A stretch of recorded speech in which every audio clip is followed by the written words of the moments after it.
Hey guys, in this video we're going to take a look at how you can turn on or turn off gaming focus on the iPhone 15 series. First, let's go back to the home screen by swiping up at the bottom of the screen. Then on your home screen, swipe down at the top to open up the control center.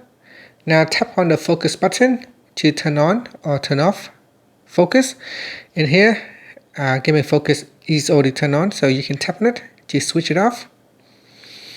Once it is turned off, you can always go back in here into focus, then tap on gaming, and this will allow you to switch it on or off. Now, if you would like to customize the gaming focus, or if the gaming focus is not available in this list, you need to first add it.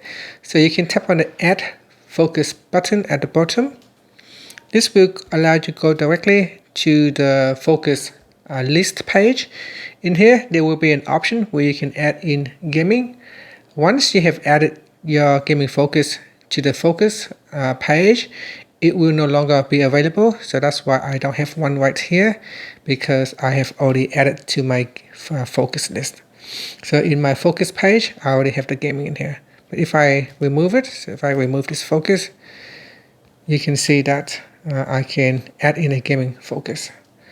And once you add in the gaming focus, you can customize its notifications. You can customize the lock screen in the home screen, as well as setting schedules and filters. And that's it. Thank you for watching this video. Please like and subscribe to my channel for more videos.